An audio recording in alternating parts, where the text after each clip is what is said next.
Welcome back, everyone, to another edition of Combat Corner, powered by Come On Now, the podcast. I'm your host, Rudy Rodriguez. Hit the like button, subscribe to the channel, ring the bell, leave a comment. Let me know your thoughts of the content. We're talking Canelo Crawford, man. Checked out that fight on Saturday night. 41 million people apparently watched it on Netflix. I don't know if that number is real or not because they claim that Jake Paul's Mike Tyson fight did 125 million. I damn sure don't believe that number is real. So, I thought the Canelo and Crawford would do more than a real boxing match would do more than a fake one, a exhibition of sorts. But apparently, that's what's supposedly going out there is that it was 41 million, and the Jake Paul one against Mike Tyson did 125. Again, don't really care. What we saw in this fight, I mean, God dog, what an impressive performance by Terence Crawford. In my preview video, I picked Canelo to win. A year ago when they were talking about this fight, year and a half ago, when they were talking about this fight, I was like, this is craziness. This is a massive weight increase. And when you're dealing with weight differences like this, they make weight classes for a reason. You're typically not going to see a guy who's 20 pounds lighter jump up and not just win, but I thought Terence Crawford kind of physically dominated the fight too.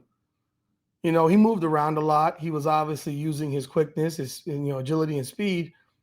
But when they had exchanges, he won the exchanges. Now, there weren't a whole bunch of exchanges, but when he had them, he won those exchanges, in my opinion.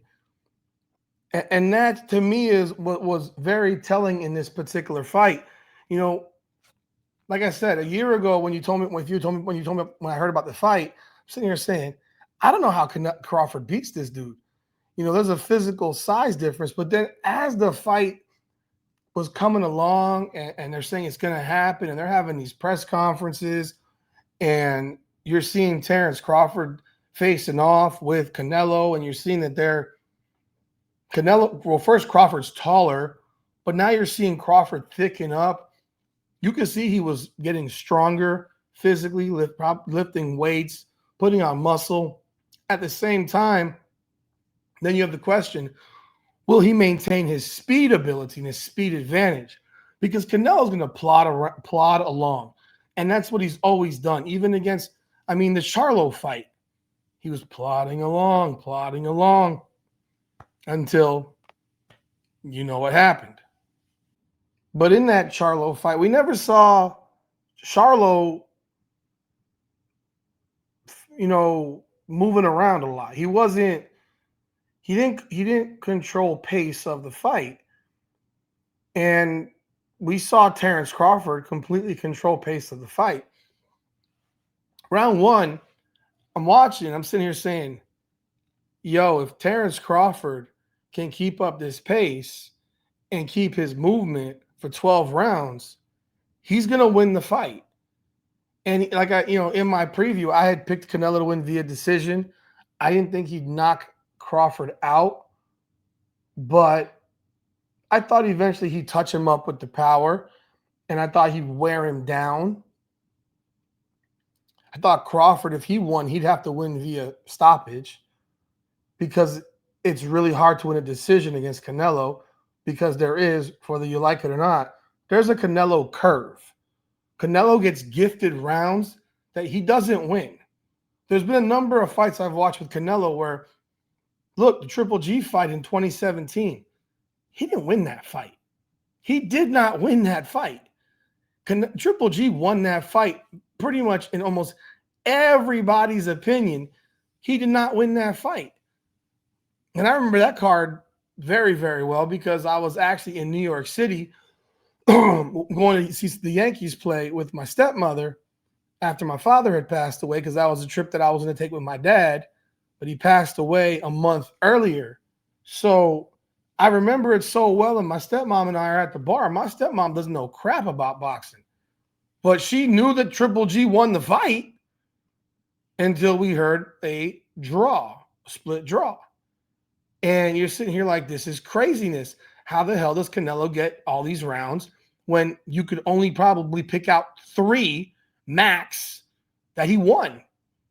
Maybe 3. If I remember correctly, I think I may have had it 118, 101, 118, 110. Maybe it was 117, 109, 117, 111. But in this fight, it was very similar. You're saying, and I watched this fight with my wife and my kids, and I'm telling them how I'm scoring the fight. And all of us think Crawford's winning. All of us think he's dominating. And all of us are still waiting to see if he has the cardio to go 12 rounds like this. And you get to round 7 and round 8 and round 9. And you're like, yo, he's got the cardio. He's moving at the same exact pace he was moving in round 1. I thought Crawford won the first. I got it on my phone here. I thought Crawford won the first 7 rounds. I know the people on TV have their opinions. I thought Crawford won the first 7 rounds. And then I thought Canelo won round 8. I thought Canelo won round 9. And then I thought Crawford won 10, 11, and 12.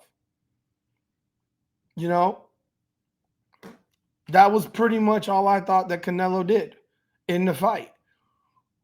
And then you get the cards and you hear 116, 112.